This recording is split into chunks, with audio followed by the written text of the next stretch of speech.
नमस्कार, स्वागत है आपका रिपब्लिक भारत पर। मैं हूं आपके साथ अनामिका सिंह काली और आज बात करेंगे एक आंदोलन की आह्वान की, एक ऐसा आह्वान जिसके जरिए लोकतांत्रिक जो मूल्य होते हैं, जो आपके अधिकार, उसका इस्तेमाल करके सरकार को गिराने की प्लानिंग की जा रही है। जी हां, कुछ ऐसा ही हुआ है। दरअसल बरेली के मौलाना तौकीर रजा का कुछ प्लान ऐसा है और उनकी यही इच्छा है, क्योंकि जिस तरीके से उनकी ओर से जहरीला भड़काऊ बयान दिया गया मुसलमानों को लेकर के, उसमें साफ साफ ये पता चलता है कि दरअसल मौलाना तौकीर रजा ने यह तक कह दिया है देश के मुसलमानों को कि वो शाहीन बाग जैसा आंदोलन छेड़ने की अपील करे, आंदोलन करे। इसी के साथ साथ उनकी ओर से बहुत सारी बातें कही गई हैं। तो सवाल दरअसल ये कि आखिर ऐसे बयानों के जरिए मुसलमानों को सड़कों पर उतार करके आखिर करना क्या चाहते हैं तौकीर रजा, इसी पे करेंगे बड़ी बहस। कि पहले ये रिपोर्ट।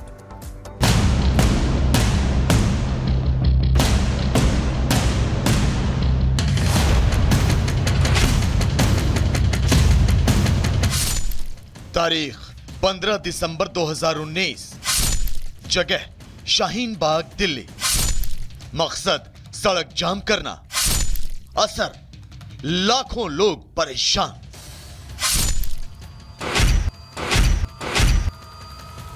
आंदोलन के नाम पर अराजकता की ये तस्वीरें दिल्ली के लोगों को आज भी याद हैं। करीब 3 महीने तक चला ये शाहीन बाग में धरना बिना किसी अंजाम तक पहुंचे ही खत्म हो गया। लेकिन इसकी वजह से दिल्ली के लाखों लोगों को मुसीबतें झेलनी पड़ी। तो सिस्टम को ठप करने वाली ऐसी ही एक मुहिम फिर से शुरू करने की कोशिश की जा रही है, और ये कोशिश करने वाला कोई और नहीं बल्कि मुस्लिमों के तथाकथित रहनुमा मौलाना तौकीर रजा है। पैमाना छलक गया तो नताइज बहुत खराब हो सकते हैं और उसके लिए जिम्मेदार हम नहीं है, क्योंकि हम बर्दाश्त कर रहे हैं, हम पर समझाए जा रहे हैं, बहन बेटियों के साथ जुल्म हो रहा है, लिंचिंग की जा रही है, हम कभी कोई रिएक्शन नहीं देते। क्या हम जवाब नहीं दे सकते? मुस्लिम वोटों की सियासत करने वाले तौकीर रजा मोदी सरकार से नाराज है, इसीलिए सरकार बदलने की ख्वाहिश रखते हैं। लेकिन इनकी सियासी हैसियत इतनी नहीं है कि सरकार बदलने की इनकी चाहत लोकतांत्रिक तरीके से पूरी हो सके। इसीलिए अब ये जोर जबरदस्ती, दंगे, फसाद और बवाल के दम पर सत्ता परिवर्तन चाहते हैं। अपने इसी मिशन के लिए इन्होंने मुस्लिमों को सड़क पर उतारने की प्लानिंग की है। हम 20 करोड़ है या 30 करोड़ है इस बैंक में नहीं जाता। हम जितने भी हैं, अगर सिर्फ 1% घर से निकल आए, दिल्ली कुछ करने का ऐलान किया, हाथ में तिरंगा लेकर अपने मुल्क की मोहब्बत का इजहार करते हुए, नरेंद्र मोदी जब तक इस्तीफा नहीं देगा तब तक धरना खत्म नहीं किया जाएगा। तौकीर रजा देश में अराजकता फैलाने की कोशिश तो कर ही रहे हैं। वो समुदाय विशेष में कट्टरता फैलाने और उन्हें भीड़ तंत्र के जरिए मॉब लिंचिंग के लिए भी उकसा रहे हैं। यकीन नहीं आता तो सुनिए जनाब तौकीर रजा का ये बयान। सरेंडर नहीं करना है। अगर तुम पर हमला कोई करने आए तो सबको कुछ न कर सको, एक को पकड़ लो, सब तुम्हें मारते रहे, तुम उस एक को तब तक मारो जब तक लोग मर न जाए। तो सवाल ये है कि तौकीर रजा को किसका समर्थन हासिल है कि वो खुलेआम लोगों को भड़का रहे हैं? तौकीर रजा क्या खुद को कानून से ऊपर समझते हैं जो लोगों को मॉब लिंचिंग के लिए उकसा रहे हैं? सरकार के खिलाफ तौकीर रजा के ऐलान जंग के मायने क्या हैं? क्या तौकीर रजा किसी के इशारे पर सरकार के खिलाफ शाहीन बाग जैसे आंदोलन की बुनियाद रखना चाहते हैं? और उससे भी बड़ा सवाल ये कि खुलेआम भड़काऊ तकरीर करने वाले तौकीर पर कानूनी कार्रवाई कब होगी? Bureau report, Republic Bharat. तो भड़काऊ ऐलान है, क्या शाहीन बाग वाला प्लान है? सवाल बना हुआ है। इसी पे करेंगे बड़ी बहस। जुड़ गए हमारे साथ कई खास मेहमान, परिचय करवा दे सबसे पहले आपसे। धनंजय गिरी जुड़ रहे हैं हमारे साथ, प्रवक्ता बीजेपी। विनोद बंसल जी जुड़ रहे हैं हमारे साथ, बीएसपी के प्रवक्ता। इसके अलावा दानिश कुरैशी, प्रवक्ता AIMIM। अरुण पुरोहित जी कांग्रेस के से जुड़ रहे हैं हमारे साथ, कुछ देर में जुड़ जाएंगे। संगीत जवाद, राजनीतिक विश्लेषक। शुरुआत में करूंगी संगीत जवाद जी आपके साथ। क्या शाहीन बाग वाले प्लान के जरिए एक चुनी हुई सरकार को भीड़ के दम पर उखाड़ फेंकने का प्लान है ये?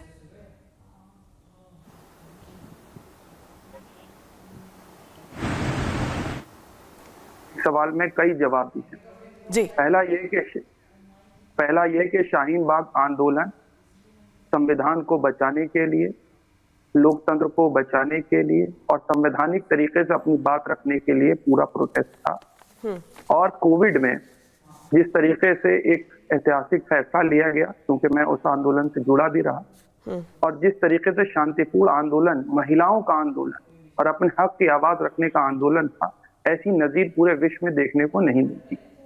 दूसरी सबसे बड़ी बात, अभी आप कह रहे थे भड़काऊ बयान, ठीक है, आपको लग सकता है और इसके लिए कानून हमारे देश में है, सरकारें हैं तमाम चीजें, लेकिन मस्जिद में घुस करके मारेंगे, लग रहा सैयद जवाद जी, इसमें कुछ आपको भड़काऊ नहीं लग रहा? बिल्कुल बिल्कुल, एक शख्स को तब तक मारो, इतना मारो जब तक वो मर ना जाए। आरएसएस आतंकी संगठन है, सड़कों पे उतरो, लाखों की संख्या में उतरो। अच्छा एक उतर के क्या करो, क्या करने का प्लान उतर करके?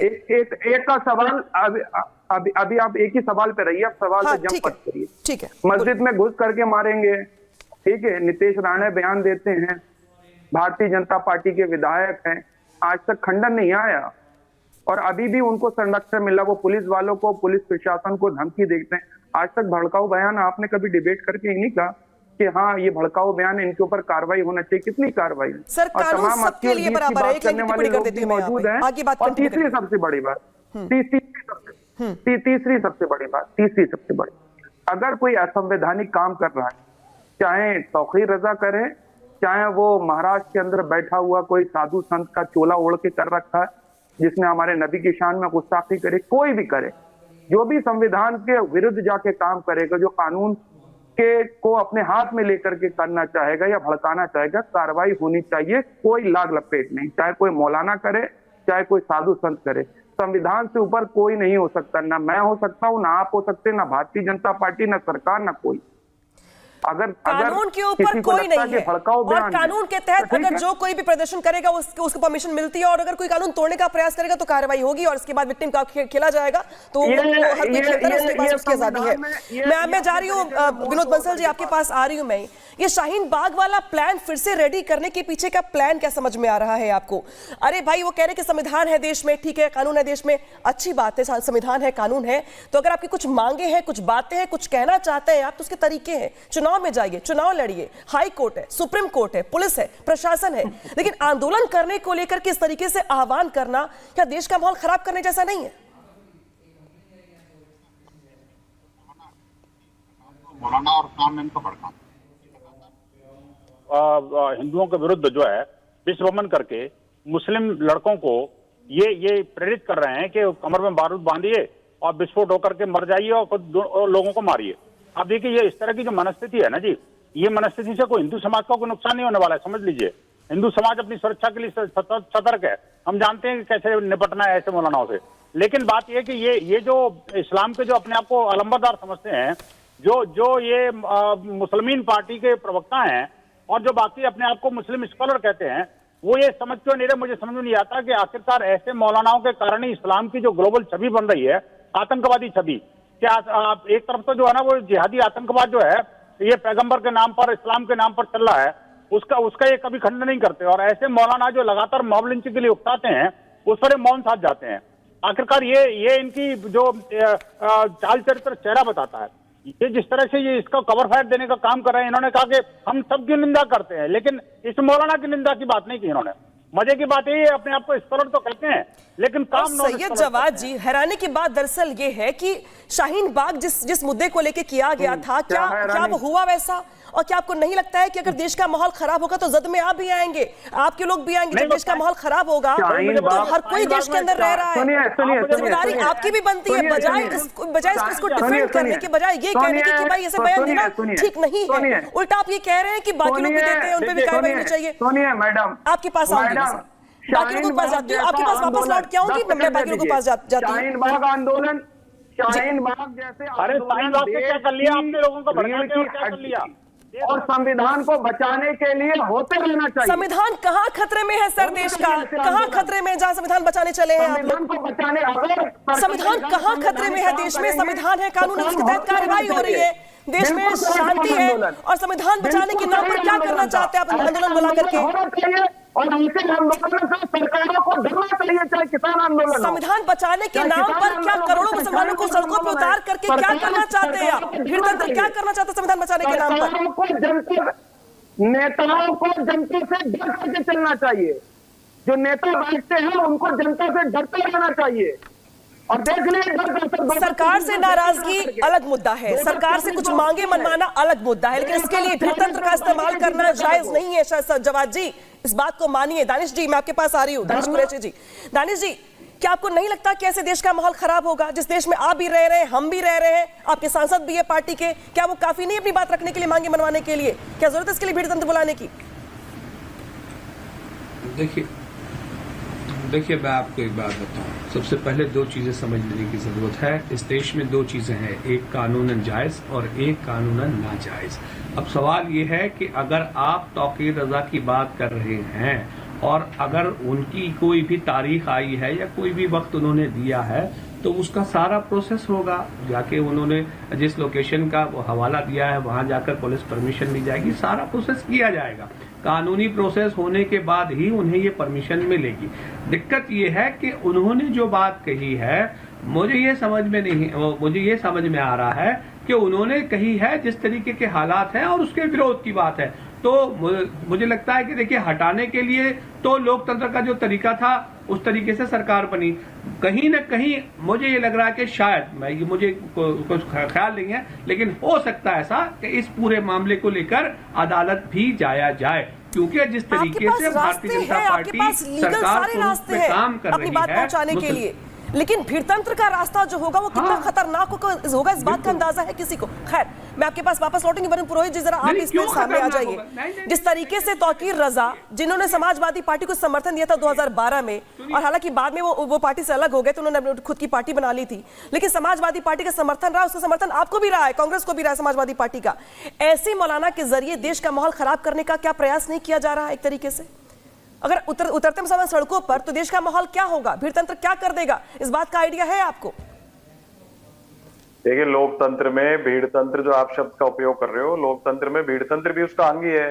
आंदोलन करना, धरने देना, प्रदर्शन करना, अपनी वॉइस को रेज करना, ये डेमोक्रेटिक राइट्स है। लेकिन आप जो बात कर रहे हो, भड़काऊ भाषण देना, ये देना उसके लिए लीगल हमारे पास सब कानून में धाराएं बनी हुई है। जो लोकल प्रशासन है, अगर आपने जिनका नाम ले रहे हो, उन्होंने कोई ऐसा भाषण दिया या ऐसा कोई स्टेटमेंट जारी किया जो देश के खिलाफ है, गैर संवैधानिक है, इलीगल है, तो प्रशासनिक जो लोकल प्रशासन है उसको उसका संज्ञान लेना चाहिए, मुकदमा दर्ज करना चाहिए। अगर लोकल प्रशासन मुकदमा दर्ज नहीं कर रहा है तो या तो वो सोया हुआ है या उनका जो बयान है वो एंटी कॉन्स्टिट्यूशनल या एंटी लॉ नहीं है। ये दोनों चीज देखने की बात है। हम जो डिस्कशन कर रहे हैं, देश में लोकतंत्र है, आपको अधिकार है आंदोलन करने का, सब तरह का। अगर आंदोलन ही नहीं होंगे, अपनी वॉइस रेज नहीं करोगे, तो लोकतंत्र समाप्त हो जाएगा। तो बेसिक बात यह है कि जो लॉ के एक दायरे के अंदर अगर बयान दिए जाते हैं तो वो स्वागत होता है उसका लोकतंत्र में। उसके बाहर अगर आप दायरे के बाहर जाते हो तो आपके पास कानून बने हुए हैं, पर लोकल प्रशासन उसको संज्ञान लेना चाहिए। और लोकल प्रशासन संज्ञान ले रहे, जब भी आप डिबेट कर रहे हो, इसका मतलब लोकल प्रशासन टोटली फेलियर है। लोकल प्रशासन की ड्यूटी होती है कार्रवाई करेगा तो फिर विक्टिम कार्ड खेलेंगे। प्रशासन कार्रवाई करेगा तो फिर विक्टिम कार्ड खेलेंगे, कहेंगे कि देखो आवाज दबाई जा रही है हमारी। लेकिन सर देखिए, देश में आंदोलन होते रहे हैं, रोजगार के मुद्दे पर, महंगाई के मुद्दे पर, अलग अलग मुद्दों पर राज्य में प्रदर्शन होते रहे हैं, लेकिन सरकार को गिराने के नाम पर आह्वान करना आंदोलन का, ये आपको जायज लग रहा है कहीं से? खैर, मैं आपके पास लौटूंगी। इस बीच बड़ा बयान आ गया है शहनाज हुसैन का, भड़काऊ बयानबाजी को लेकर के उनकी ओर से कहा गया कि तौकीर रजा पर कानूनी कार्रवाई की उनकी ओर से मांग की गई और कहा गया कि ऐसे भड़काऊ बयान जो है वो कहीं से भी जायज नहीं है, ऐसे मौलाना पर कार्रवाई होनी चाहिए। धनंजय गिरी जी, मैं आपके पास लौटूंगी, पहले ये बयान सुन लीजिए। रजा खां बहुत दिनों से भड़काऊ बयान दे रहे हैं। उनका कुल हिंद मजलिस इत्तेहादुल मुस्लिमीन के सदर भड़काऊ भाईजान असदुद्दीन ओवैसी से मुकाबला है। कौन कितना ज़्यादा सख्त बोल सकता है बीजेपी पे, पीएम पे, संघ पे, वीएचपी पे, और वो इस तरह का बयान देकर यूपी का माहौल ख़राब करना चाहते हैं, देश का माहौल ख़राब करना चाहते हैं, जो संभव नहीं है योगी जी के रहते। जिस तरह की वो बातें कर रहे हैं दुर्भाग्यपूर्ण है, सख्त कार्रवाई उन पर होनी चाहिए। सुना आपने किस तरीके से कार्रवाई की मांग की जा रही है यहाँ पे। धनंजय गिरी जी, 30 सेकंड में जवाब दे दीजिए, फिर मैं आप बाकी लोगों के पास जाऊंगी। आप तक आवाज पहुंच रही धनंजय गिरी जी? ठीक है, ठीक है।